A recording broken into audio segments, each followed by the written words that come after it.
நம்ம சேனலில் வீடியோ போட்டோடனே உங்களுக்கு மெசேஜ் வரணும் அப்படின்னு நீங்கள் நினச்சிங்கன்னா ரைட் சைடில் இருக்கிற ரெட் கலர் சப்ஸ்கிரைப் பட்டனை ப்ரெஸ் பண்ணிக்கோங்க. அப்படியே பக்கத்தில் ஒரு பெல் சிம்பிள் வரும், அதையும் கிளிக் பண்ணிட்டீங்கன்னா உங்களுக்கு மெசேஜ் தவறாமல் வரும். சரி, வாங்க வீடியோக்குள்ளே போகலாம்.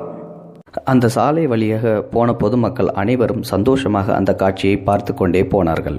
அந்த இரவு நேரத்தில் சாலை ஓரத்தில் ஒரு 12 வயது சிறுவனை நிற்க வைத்து ஒரு காவல்துறை அதிகாரி மணிக்கணக்காக ஏதேதோ கேட்டுக்கொண்டிருந்தார். அந்த சிறுவனும் சளைக்காமல் பதில் சொல்லி கொண்டிருந்தார்.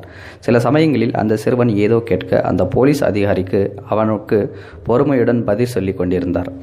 புன்னகையுடன் இதை பார்த்து கொண்டு போன பொதுமக்களில் சிலர் தங்கள் மொபைலில் இதை படமாகவும் எடுத்தார்கள். அப்படி எடுத்த ஒரு படத்தால் தான் இந்த உலகத்துக்கு விசித்திரமான விஷயம் ஒன்று வெளிவந்து வந்தது. மத்திய பிரதேச மாநிலத்தில் உள்ள இந்தூர், இங்கே தான் நடந்து கொண்டிருக்கிறது அந்த நல்ல காரியம். ஆம், இந்தூர் காவல் நிலையத்தில் உள்ள ஒரு காவல்துறை அதிகாரி தான் அந்த பகுதியில் உள்ள ஏழை மாணவன் ஒருவனுக்கு இலவசமாக டியூஷன் எடுத்துக்கொண்டிருக்கின்றார். தினமும் தெரு ஓரத்தில் நின்று, நிஜமாகவா ஜான்? ஆமாம், அந்த காவல்துறை அதிகாரியின் பெயர் வினோத். அந்த 12 வயது மாணவன் பெயர் ராஜு.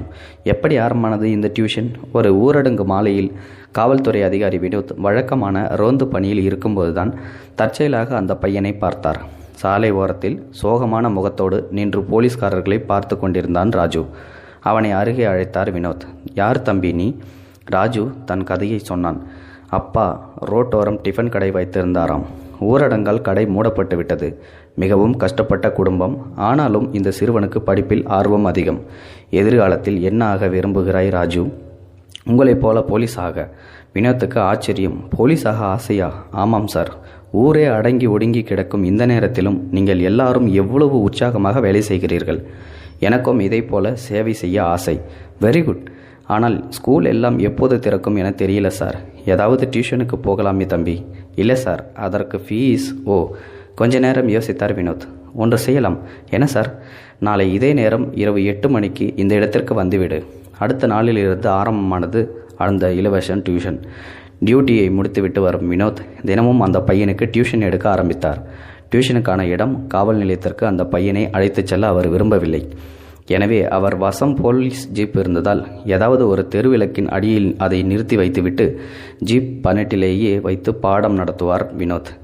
ஜீப் இல்லை என்றால் ஏதாவது ஒரு ஏடிஎம் வாசலில் அல்லது தெருவில் எங்கே வெளிச்சம் இருக்கிறதோ அங்கேதான் டியூஷன் சென்டர். சந்தோஷமாக படித்து கொண்டிருக்கிறான் ராஜு. அதைவிட சந்தோஷமாக கற்றுக் கொடுத்து கொண்டிருக்கின்றார் வினோத். மீடியாக்காரர்கள், காவல்துறை அதிகாரிகள் வினோத்திடம் கேட்டார்கள், எப்படி சார் இருக்கிறது இந்த புது டியூஷன் அனுபவம்?